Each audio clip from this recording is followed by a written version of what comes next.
All right. Welcome, everybody, to the second of 5 pre-entry open webinars for the 2026 Newport Bermuda Race. This webinar is going to focus on how we can deal with the long lead items to prepare our boat. The previous one focused on takeaways from the 2024 race, and the next one's going to focus on long lead items to prepare our crew. But today we're focusing on our boat. I'd like to introduce our speakers for today, presenters. John Burt. John Burt is a veteran Newport Bermuda racer, CCA member, Brock member, and our chief inspector for the 2026 race.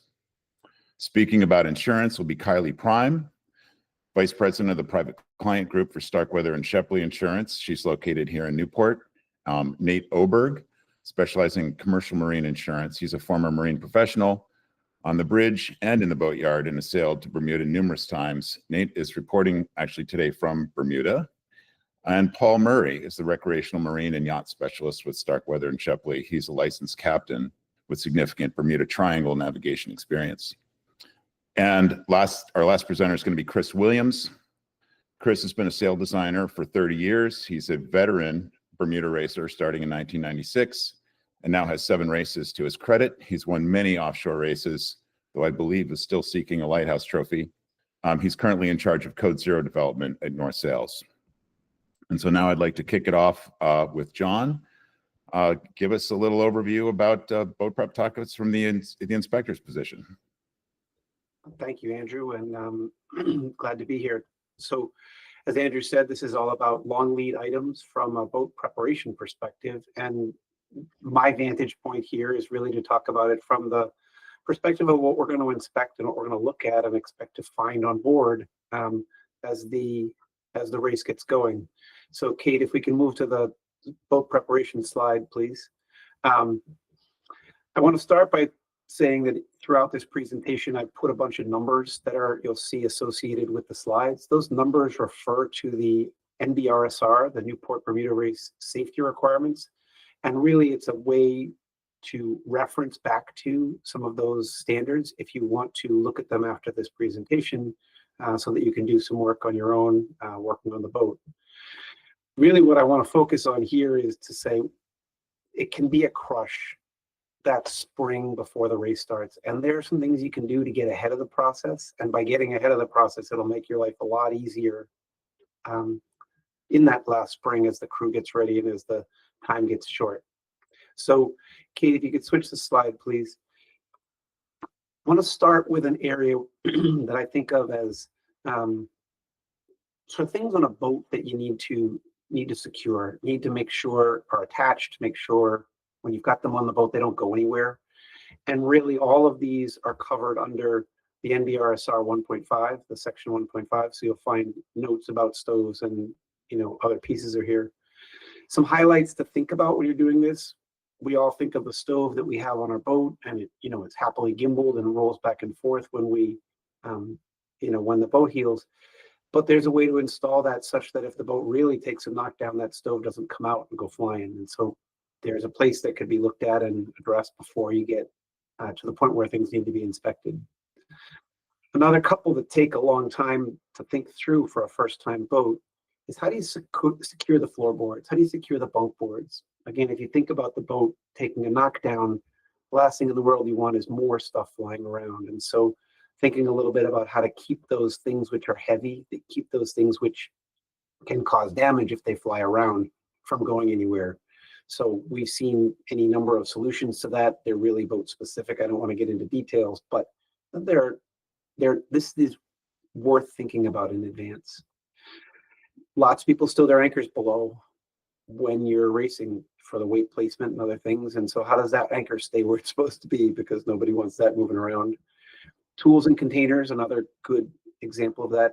And really the last one to focus on is hatches. Cockpits have hatches into lazarettes, other places like that. How do you secure those to make sure they don't fly open in a rough sea state? So really, there's a whole cohort of things. They're covered and they're looked at in the NBRSR 1.5 that you can get ahead of and that you can really take a look at how to address before the race actually gets going. You can go to the next slide, Kate. So there are some permanently installed items too that really can be looked at again before we get going. One of the ones that has come up recently is wrapped around lifelines. So the lifeline standard is here, and I'm not going to read through it, but what we have begun to see are boats coming out of the production lines with stanchions that are taller. And the stanchions that are taller, frankly, are safer for people walking around on the boat. But what it ends up doing is it creates a gap that's too big for the standard that we have. So taking a long look, getting out a tape measure, checking to make sure your stanchions aren't too far apart, checking to make sure the gaps between the lifelines vertically aren't too far apart. Those are some things you could take a look at now. And if they need to be addressed through the boatyard or through other means, those are absolutely things that can be taken care of early enough.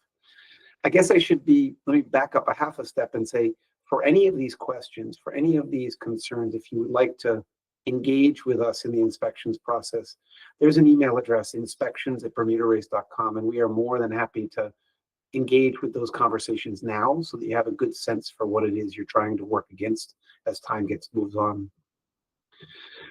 Second kind of area to think about for permanently installed items are pumps. Most boats who have raced this before, this isn't, the hand pumps are not new. There are two of them needed, one above deck and one below. The new rule this year is the dewatering pump. And for those who listened to the recap of some of the incidents from the 2024 race, the pumps that people had on board made a difference. And especially in the Alliance case, they were ahead of this standard and had this dewatering pump already, which bought them some time to be able to work with it. So I would certainly say, if you have a new pump to put together and a standard to look at, you can see the regulations that are here. In the 2024 regulations, we did cite that this new dewatering pump regulation would be in place. So that rule is there. The language of which may change slightly when we issue the 2026 NBRSRs, but you can see the rule already from in there. The last area of permanently installed items really talks about antennas. And so VHF and AIS antennas, if you've already got them on board, those are usually fairly straightforward. The satellite phone, however, is something if you're looking at your first race or you're looking for a different means of compliance because you've changed technology, is certainly one of the areas you want to look into and think through, probably work with your boatyard to make sure you've got right, to both satisfy the requirement and also to make sure you have a good installation that can be effective while you're out at sea. Slide, please. There are some other major items that really need to be, that can be looked at in advance. And so some of these are needing to be assessed or needing to be expected. The keel and rudder standards is an adoption that the Newport Bermuda Race is doing this year, slightly out of practice with what we normally do. Typically, we will announce a change that's coming one race cycle in advance and then implement it the cycle after that. But given the incidents from the 2024 race, we are both adding a rule here, a couple of compliance rules, 2.12 and 2.13, and enforcing them this year. Really what those are designed to do is to have you take a long look at your keel and your rudder and make sure that they are in good stead and ready and up to the task of racing to Bermuda. Right now, we're asking, the language we will do is call toward U.S. Sailing SCR Appendix L, and that's what you can find that on the U.S. Sailing's website. We're probably going to add further language once the technical review and the structural review from the incidents from the 2024 race is complete. But do know that we're going to be looking to have the skippers and the people in charge of the boats attest to and verify that they've done a solid keel and rudder inspection prior to racing next year. A long lead item, mostly because it's challenging for the U.S. Sailing team, has a fairly detailed process, is that a new boat coming to this race needs a fully measured ORR certificate. And this fully measured one requires some measurements out of the water, some measurements in the water, and it takes some time to get ahead of it. The U.S. Sailing folks get kind of crunched up again right before the race starts. And so getting ahead of this, certainly getting your ORR measurements done this year. You can get a certification for 2025, and it's far easier to renew for 2026 than it is to go and look for a new fully measured certificate in the spring before the race. There are some calculations to be done to a boat. again, if it's a new race, it's a first time for you, there's some calculations that require some measuring in your boat and require some standards. You can reach out to your boat manufacturer or to your designer, and they can help with some of the details that are here. But these calculations are something that can be performed in advance, written down. The standard has been the same for a number of race cycles, and it will be the same for the next race cycle. So getting ahead of and doing those calculations while you have time, while the boat's out of the water, certainly a good idea to get ahead. Slide, please, Kate. The last thing I want to talk about is really emergency gear.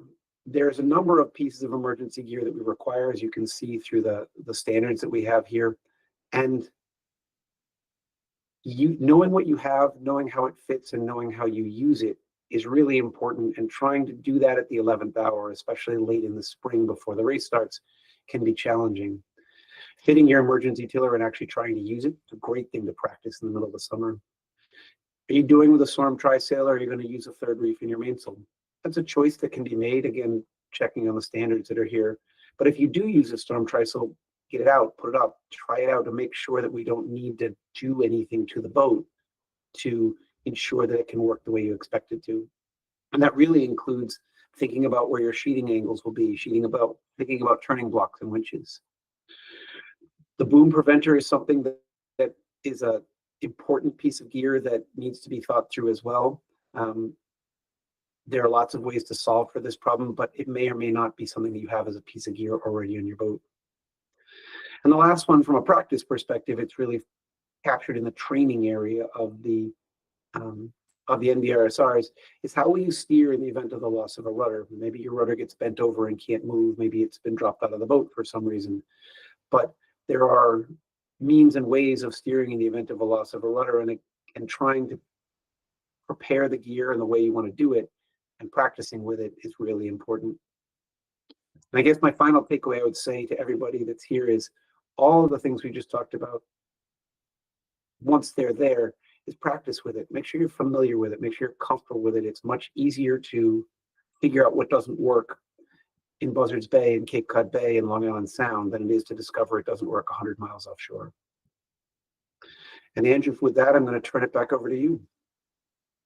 Great. Thanks, John. Much appreciated. Lots of good stuff there. Before I pass it on to discuss insurance, I just wanted to mention to everybody that there's a comment section on the YouTube page. Please post any questions in there. And after all the presentations, we'll have a Q&A section, and I'll bring in whatever questions Kate feeds to me in the background. So please post any questions or comments there, and we'll try to address them when we're done. And over to Kylie, Nate, and Paul to talk about insurance. Thank you. So starting with the state of the market, we're in a harder market. We have fewer carriers. Insurance carriers that will insure boats that are doing these races have become more strict. They're often underwriting more, and they need to insure the vessel for at least 1 year claims free. And many times they're going to often require these be packaged or bundled with other policies. Another big part is reinsurance, which is insurance for insurance companies. Carriers that have paid out on some of these prior sinkings, we'll see fires in California, storms, flooding, all of those can be factors as to why certain carriers are limiting their exposure. Prior experience and claims history play a huge role. You as a boat owner and even your crew are key factors. We recommend clients maintain insurance for more catastrophic events or larger claims, and try and keep your claims history as clean as you can. Fewer carriers are looking to insure for these races, so they're also requiring at least 2 or 3 members of the crew to have prior or past blue water experience. And then changes to coverage with extended navigation. That's one thing that you'll see on any policy you have. So extending navigation charges more premium, and it often increases your deductibles. Another piece to expect within that is higher deductibles for sails, spars, rigging. So it's just really important to coordinate with your insurance provider and get on it as soon as you can. And from there, I'll turn it over to Nate.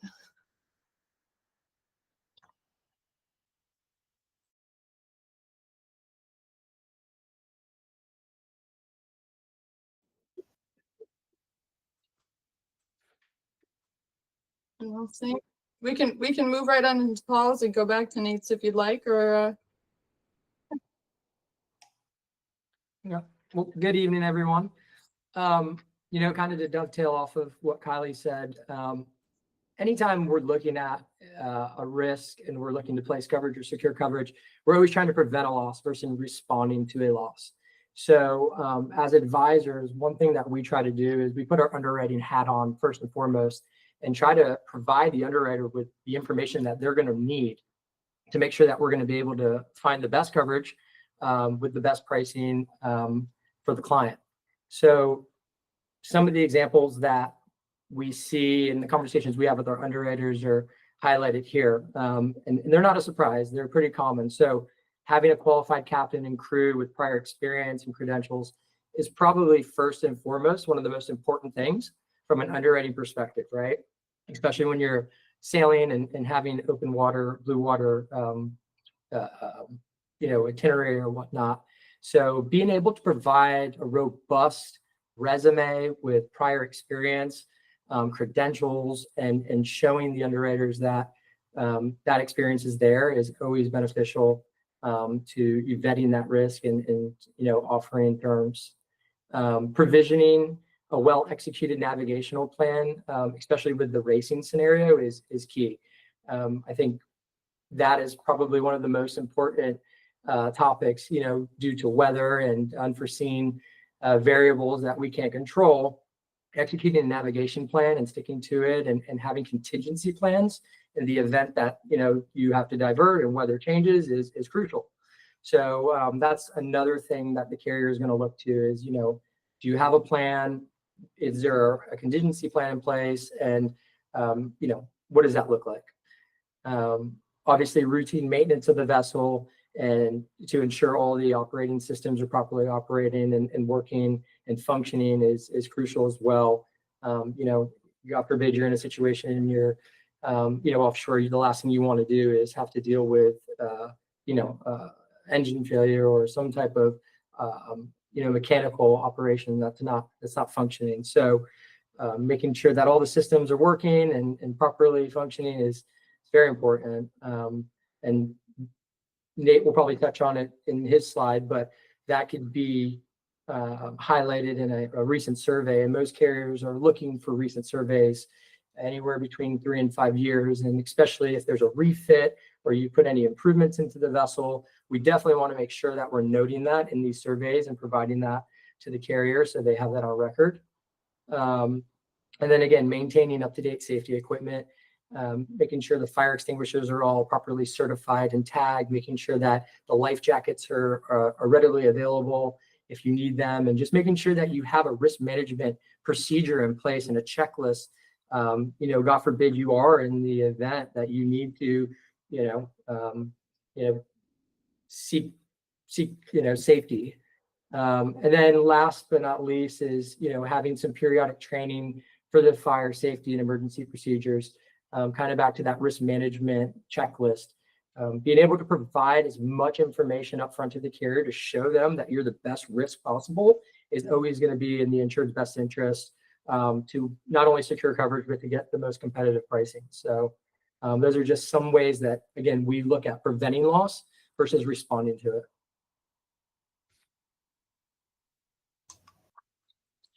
it doesn't look like Nate's back, but I think we touched pretty much on what he was going to talk about. The only other piece is Nate's back. So, yeah. Hi there. Sorry about that. Technical difficulties here in Bermuda. Not sure where we are, where Kylie left off. Where are we on to best practices here? Right. Yep. All right, great. All right, thanks everybody.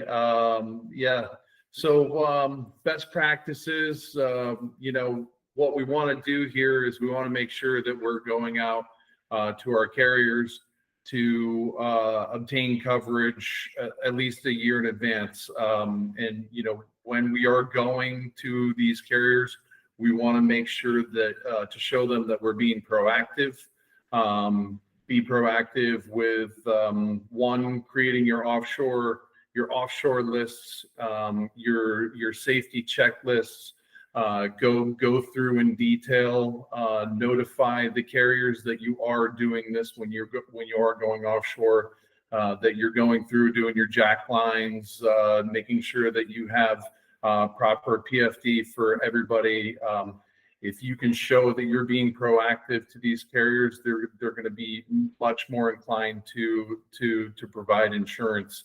Another thing to do is get out there. We say maybe have a survey within the last 3 years, but if you're going to be going on this race, you want to be proactive on surveys for yourself.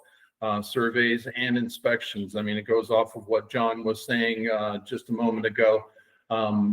Make sure that you're hauling the boat, getting that keel inspected, getting those rudders inspected. I've had a rudder snap off offshore, 100 miles offshore. You want to do it for yourself, but you also want to do it. You want to do it to show these carriers that you're actively looking into it. The other side of it is that you're going to be able to go to your boat yards. You're going to be able to go to your techs and say, hey, my inspector or surveyor picked this up in the last inspection we had. We're going to need to replace some of this rigging. There's a hairline, check for those hairline cracks in some of that rigging. Make sure that you get it replaced. And we all know how boat yards work. I worked at a boat yard myself. I was a project manager. I know how long things can take. So make sure you're doing that a year out. But it also, this is going to show the insurance carriers out there that you're trying to obtain insurance with, that you are proactively going forth and trying to fix everything.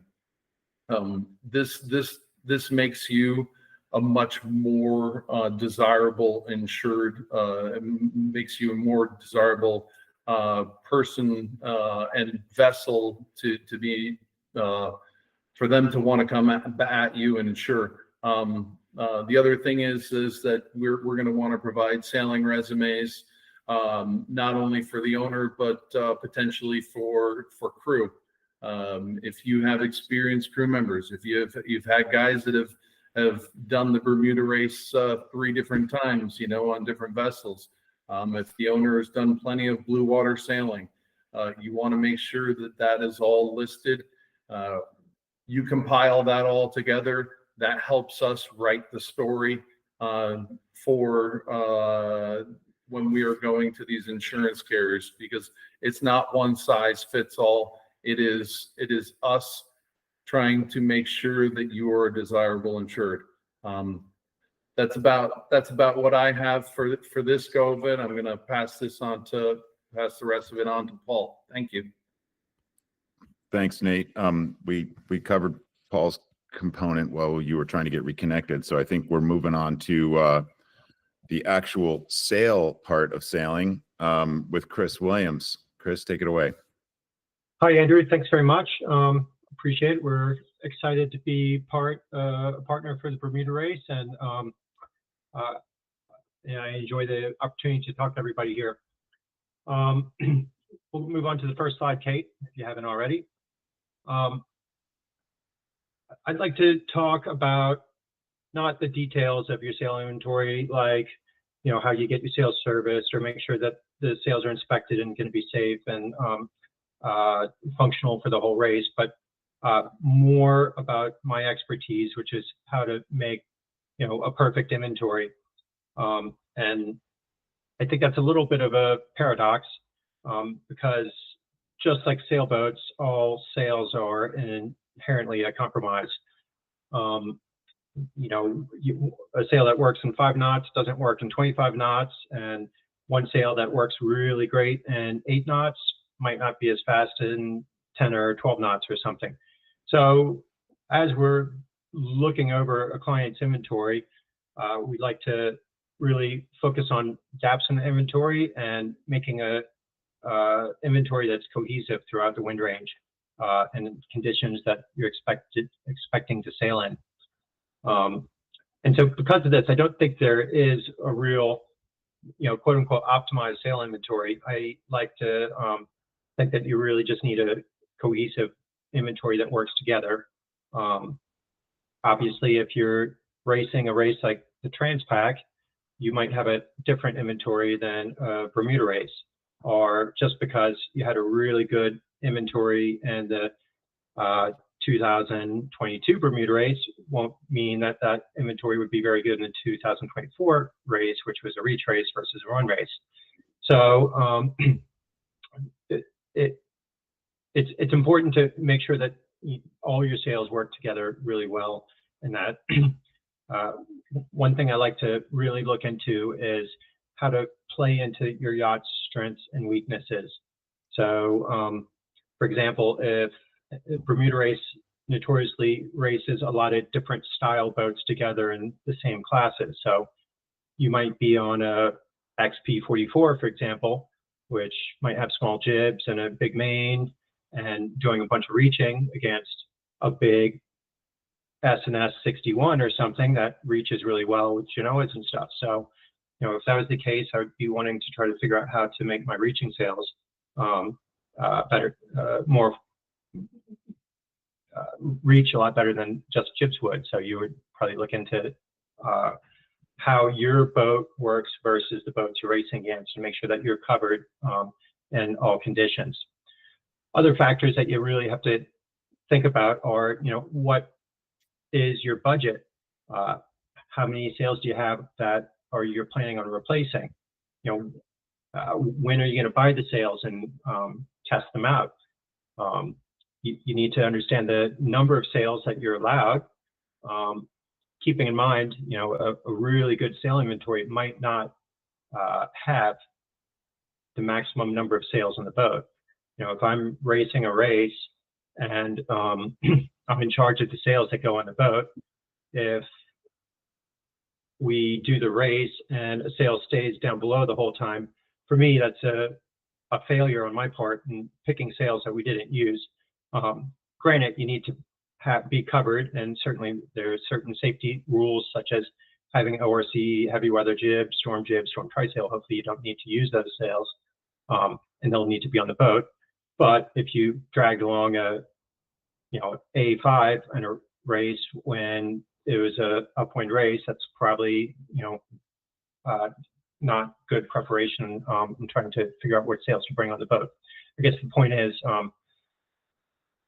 always trying to make sure you have the right sails on the boat for the race, and not extra sails. Is carrying extra weight is really important for me. The other thing that we like to do is try to find good ways to make sails multi-purpose. So, for example, oftentimes you might use higher tech materials to make sails that can be a good, say, light air runner or a good reacher. Like a good A1/3 is a good example of a way to have one sail that does two things very well because they operate in very similar apparent wind angles. Can we move on to the next slide, Kate? All right. So just as important as having the right sails on the boat is understanding when to use your sails and how to use your sails. So for me, a crossover chart's essential. And I don't think there is any right or wrong answer on how to make your crossover chart. You can make one in Expedition, K&D can make one. You can make one on a spreadsheet. You can draw one in crayons. It doesn't really matter as long as you are diligent in understanding when and how to use your sails. So one thing I like to do when creating a sail crossover chart, which we North Sails and any well respected sail maker can make a sail crossover chart for you. What I like to do is plot the apparent wind angles and the apparent wind speeds and use those as guides. So if I'm out sailing and we are testing jib reaching with a Genoa staysail, we can do a sweep of the highest angle that we can sail with it, Genoa staysail. We make note of that apparent wind angle, and say we're sailing in 12 knots of breeze, we can extrapolate what angle that would be, what true wind angle that would be, and 16 knots of breeze, or what the apparent wind angle and true wind angle would be in 16 knots of breeze using these curves. So I like to have a very detailed crossover chart, and that sort of serves as a user guide while you're racing the boats. It also helps you pick out the sails for the race. So spend a lot of time getting your crossovers correct so that you know that you have the right sail up at any point in the race. The boat that has the right sails up will usually do very well. Take the next slide, please, Kate. So practice. Again, having the best sails is no good unless if they're used correctly. So practice using your sails correctly. Understand when to use the sails and how to set them. Another important thing is consistency with the crew. Make sure you have the same crew as often as possible. I would say having the same crew sailing together is more important than having a few rock stars on your team that just come in just for the Bermuda race. The other thing to do is prior to the Bermuda race, consider bringing in an expert to help your team understand how to use your sails and trim the boat correctly. Lots of little tips can make a big difference in a 630-mile race.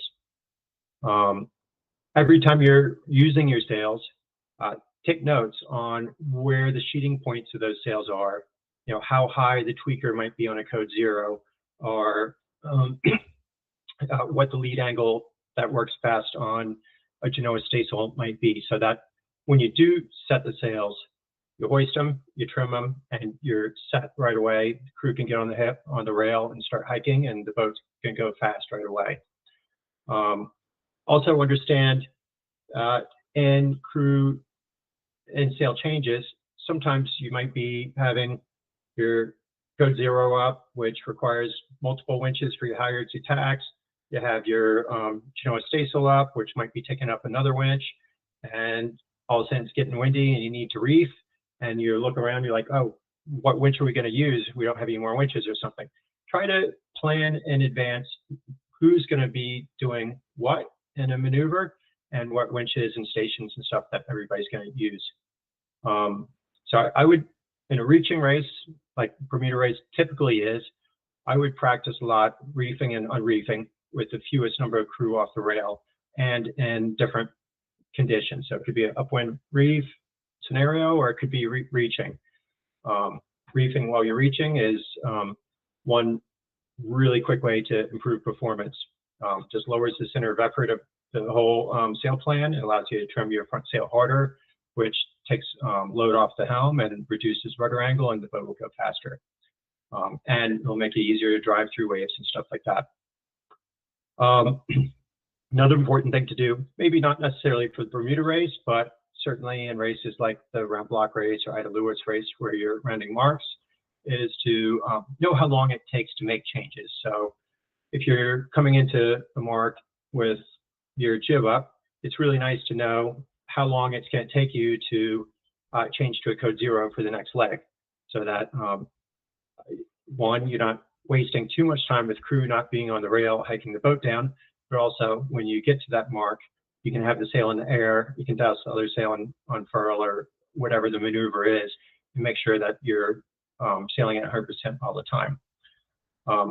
And always try to practice sailing at night as much as possible. It's amazing how at nighttime you can be sailing and feel like you have the boat going really fast, only to get rolled by another boat or pass other boats that are sailing better at night. And you know, it's something that takes a lot of practice and coordination with the crew to understand how to, you know, sail at night using the minimum number of flashlights, making sure you have good glow fast stripes on your sails so you can see your sail shapes, making sure you can see your telltales.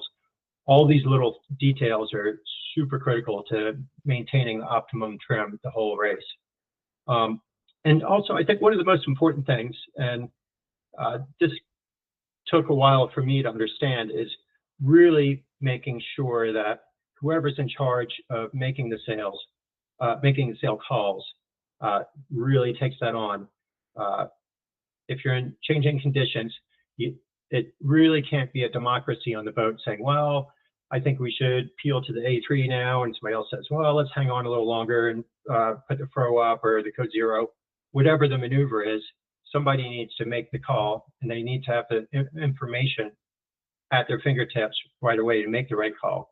And that information might be talking to the navigator and making sure the navigator is telling the person in charge of the sales, I think a front's coming through, and I think we're going to keep getting lifted, or the breeze is going to keep building, and the person making the sale call can make the right call.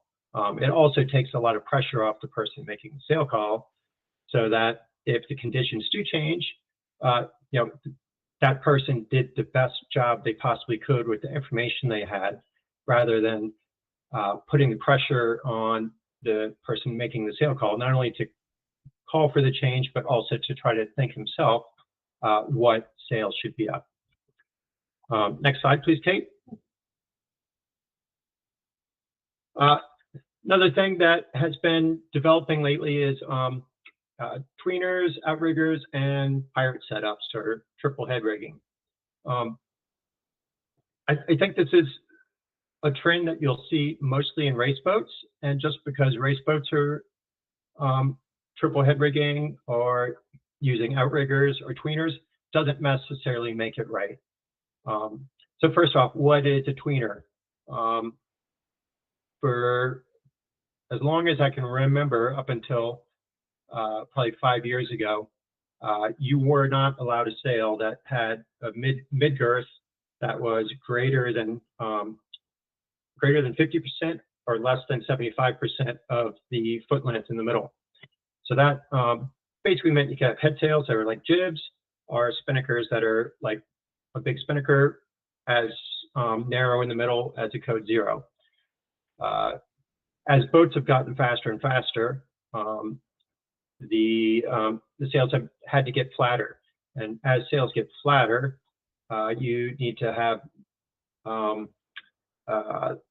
smaller and smaller mid-girths, because you need the depth to support the roach. Because of that, the rule makers have decided that rather than making sails that these boats need illegal, they've learned how to rate the sails. And I think they've done a pretty good job rating the sails, although I will say that the tweeners and outriggers and a lot of these specialty sails are going to work a lot better on higher performance boats than slower boats. So if you have a Swan 51 or something with, very limited 4 triangle, very short sprit, you're not going to have enough space to set three head sails at the same time. It's just not going to work on that boat. Likewise, the boat's pretty wide already. You don't really need an outrigger to get any extra performance out of the boat. The boat's going to go 10 knots no matter what you put up.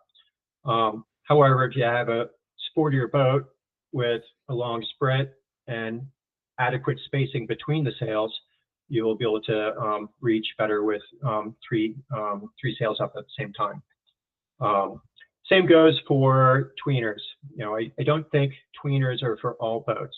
If you have a big boat with Genoas, it's probably less advantageous to have a 65% girth tweener sail up. I did a tweener for one client last year that was really flat, and it should have been a fantastic sail for reaching. And even though it was a very reachy race, that sail never even left the bag because it was just a little bit too tight for that sail.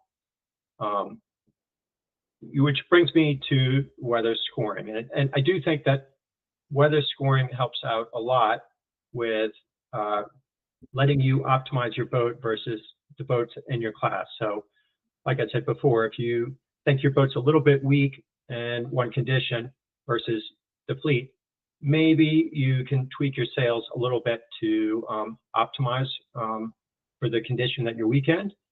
And because we're using weather scoring now, if that sail isn't used, you're not necessarily going to take a penalty for it, but you'll be able to capitalize on having that sail in the inventory if you come across those conditions at your weekend. So I'm a big fan of weather scoring. I think it really allows you to build a very good cohesive inventory that can suit your yacht.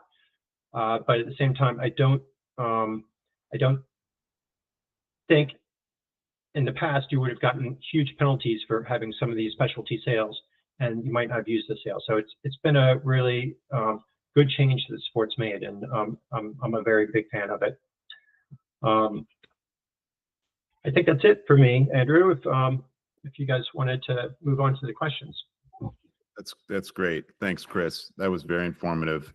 Yep. And we do have some questions. I know a couple have come in from those chiming in on the YouTube chat, and I also had prepared a couple. Chris, while you're there, I was wondering if I know that ORR in particular has created some definitions to allow some of these tweener sales to be flown. I was wondering if you could explain the difference between a couple of terms, and I'll throw some out there, and then you can fill in the blanks. Yep. There's obviously the general category of code sales, code zero, narrow spinnakers, which I know is a term now that ORR is actually defining, versus ASIMs versus large roach head sales. Could you just explain that sort of portfolio to the audience?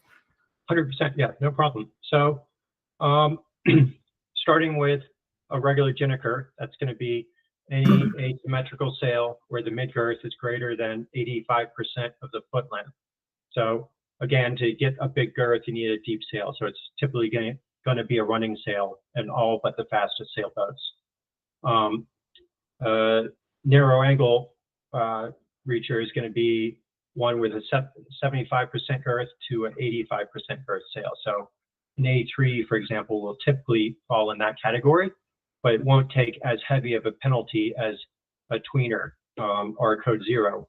If you have a 75% girth code zero, that's your generic code zero girth, and that's going to work very well in true wind angles of anywhere from 80 to 120 degrees or something, depending on how fast the boat goes. The faster the boat, typically the wider the angles that your code zero can work in, because it's pulling the apparent wind angle a lot further forward than a slower boat. Tweeners are going to be between 75% and 50% girth. The really narrow girth tweener, you might be able to get to go upwind with that sail in light air, assuming your bowsprit's strong enough and you can get enough tension on the left of the sail and trim it correctly. So those are all sails that should be discussed with your sailmaker and make sure that they're the right sails for your boat. Great. And while I have you and on that topic, you mentioned holes in the inventory and looking for holes in inventory. With the advent of TCF's, weather scoring, and also the VPPs that are now basically allowing you to put any shaped sail on your boat, is there really such thing as a hole, or do you just sort of recognize that, yeah, I don't have a particular sail for particular wind range, but the weather scoring and the VPP is going to basically credit me for not having a proper sail for that particular condition. So who cares? I'll just sail with what I've got. Or are there still gaps to be found in the way the VPP handles that, and you need to cover them? Good question. And it's a little bit nuanced in that, yes, if you don't have a tweener, you're not going to take a credit or a penalty for that, and the rule is going to rate you correctly for that. However, if you have, say, a really weak A4 or don't have an A4 and you're sailing in really strong running conditions, or maybe an A5, you won't have the right sail to put up in strong running conditions. And so that's basically a hole in your inventory. Or if you have a really bad light jib and you can't go upwind, that's essentially having a hole in your inventory by having a bad sail. So you can have a sail, and that in theory fills your hole, but a bad sail is just like having a hole in your inventory as well. Sure. Yeah, of course. You're going to pay the penalty for the dimensions of the sail, not the quality of the sail. So the holes really are what you're missing in terms of quality, right? That's great. There's a couple more for you, but I'm going to move to one for the insurance team. Notoriously in our race, and I suspect in other races, double-handed entries really struggle to get coverage.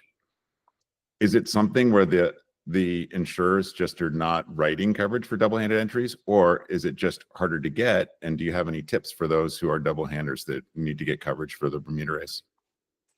There are fewer carriers that offer it, many fewer carriers, but there are carriers. Again, the sooner you get ahead of it, the sooner that, you know, you can kind of get on top of it. And I think the more claims free you are, and again, as Nate mentioned before, and I think Paul also did too, the more you have up front to bring to someone, to an agent and to a broker, the better it is for us to relay to a carrier and get coverage. There are carriers, they're fewer, so.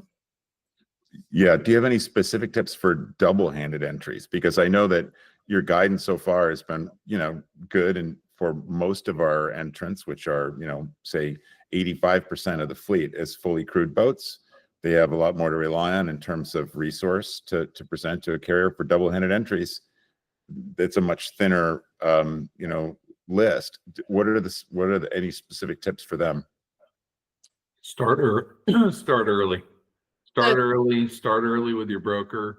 And we just need to be able to find somebody that we can work with. I mean, all the tips that we put out there, it's the same tips that we're going to have to do with, you know, the double handers, you know, but, we just need to make sure that we can find somebody that will want to insure it. So be prepared, do all your inspections, show that you are taking all the safety protocols, show them that you are training, and that you have experience, and that's our best scenario. And start early. If we start early, then we can go to a carrier, get shot down, go to another carrier, get shot down, but it'll be a process no matter what. It leads me to another question. If you're a boat owner seeking coverage, is it wise for them to approach a couple of brokers, or does one broker really have access to the entire market of potential insurers? Like, is there any value in having 2 or 3 brokers because some of them have access to specialty insurers? Or, for instance, does Starkweather and Shepley have access to the entire market? Yeah, so I guess I could touch on this. So it's always in the insured's best interest to select a subject expert that understands the risk. And it's always in the insured's best interest to work with an exclusive broker and pick that broker and have them represent them throughout the marketplace. Because what can happen, and what does happen, is if you're working with multiple brokers or agents and there's misinformation being shared for whatever reason, once these carriers get it and they start seeing that, it deters them from offering terms. And once there's a declination, we can't go back and get a reconsideration because maybe another broker wasn't a subject expert in that. For the most part, we all have appointments with the major carriers and the specialty carriers, especially Starkweather and Shepley per se. And we've been in agency for 146 years. So we have those appointments. And the other thing too is the relationships with our underwriters.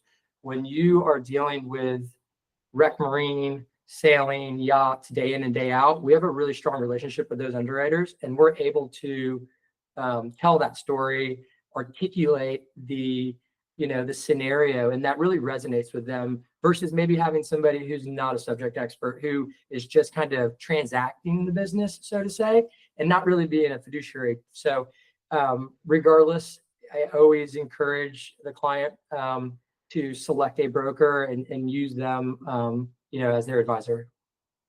Great. Thanks for that. While I have you, let's talk one more about insurance. If a boat owner entering the Bermuda race has coverage, but they're not really being afforded the opportunity to get an endorsement for Bermuda in particular, is it common or available that they could race to Bermuda liability only covered by that broker? Like, is liability only insurance something that is offered, or do people just rely on their umbrella insurance and sail without hull coverage? Is that an option? So liability only has been very difficult to secure in the last few years. A lot of carriers are hesitant to offer it. And really the insured, in the last resort scenario, that's typically where we will go to that liability only policy, but we always want to have a comprehensive policy in place. God forbid there's a loss.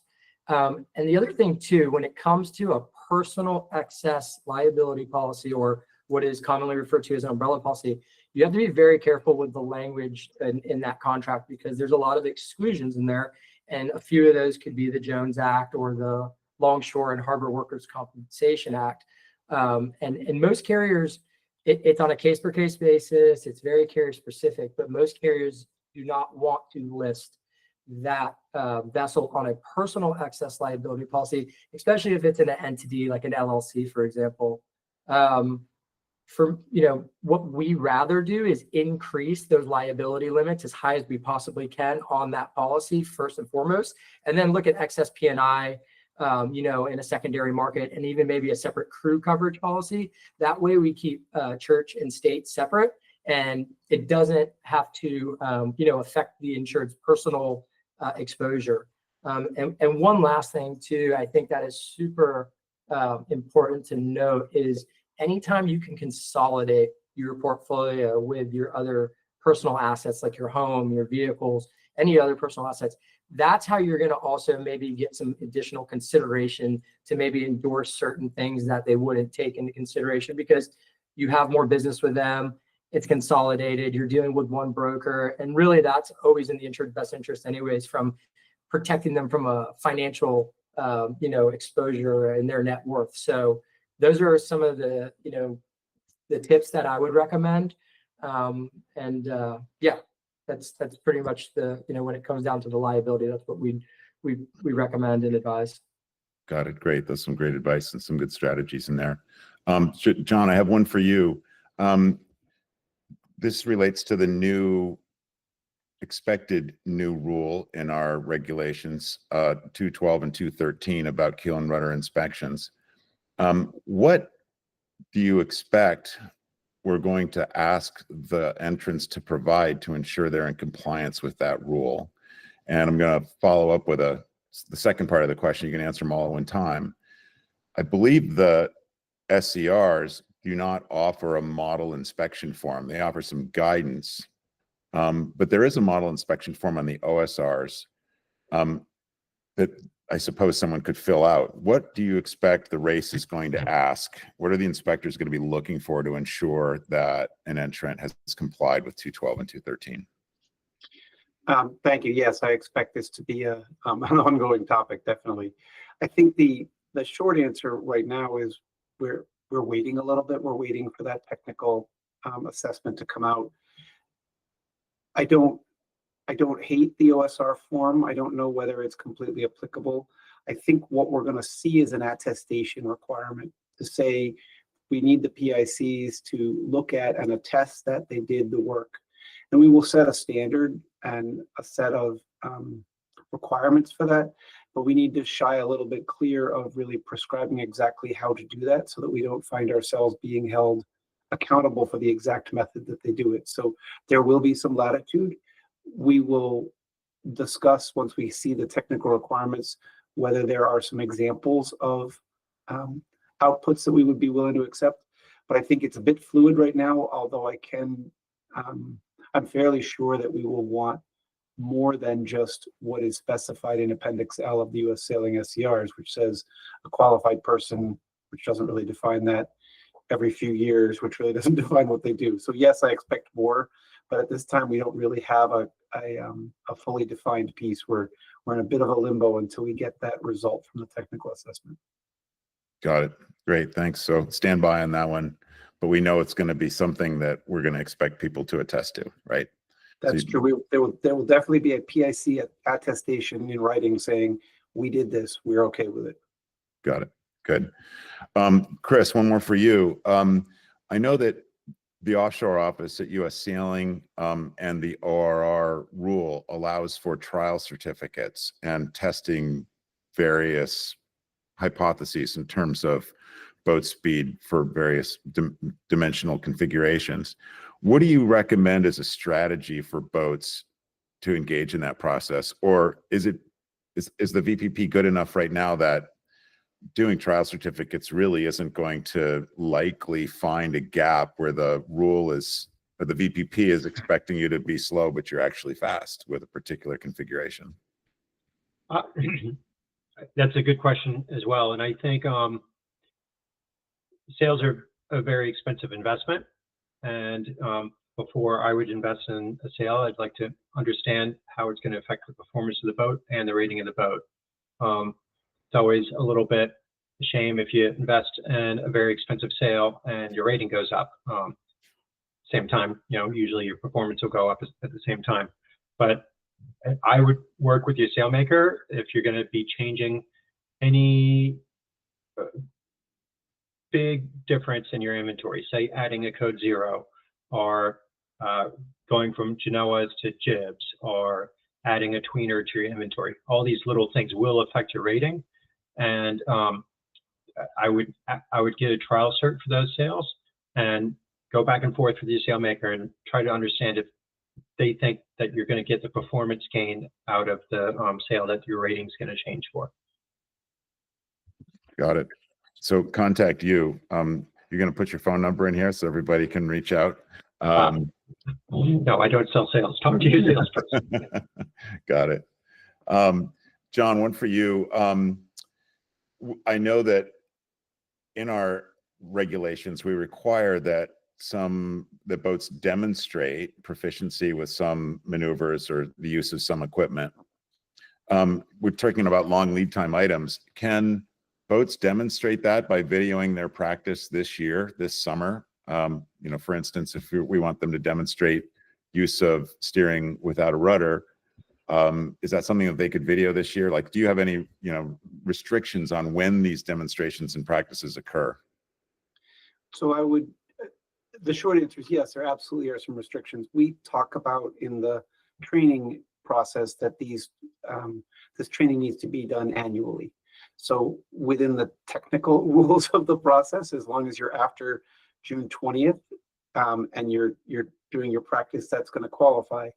I think we're going to look pretty carefully at who's on the boat and under what conditions, because if you do that practice with a set of people who aren't going to race to Bermuda, it really doesn't count as practice. And so what tends to happen is, I think people should practice with the gear, whether or not it's with the final crew, to make sure that everybody's comfortable with using it.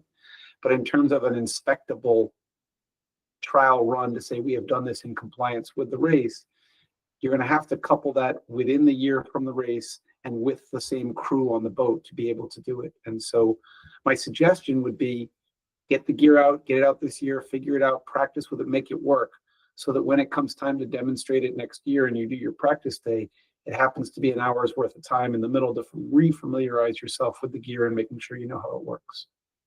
That's great. Awesome.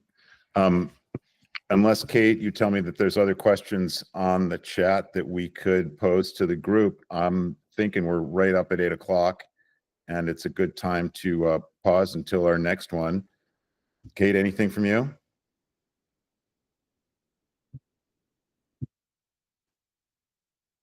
Got it. Yeah, let's roll to that slide if you haven't already. Our next webinar is going to be about crew prep, long lead crew prep. So we're going to have our qualifications chief there who can talk about what they're looking for qualifications, as well as safety at sea training stuff. So please join us then. I believe it's April 16th. So please join us then. I want to thank our presenters today, John, Paul, Kylie, and Nate, and also Chris Williams for your expertise in sharing with us what we can do to get our boats ready for the 2026 race. Thanks, everybody, and we'll catch you next.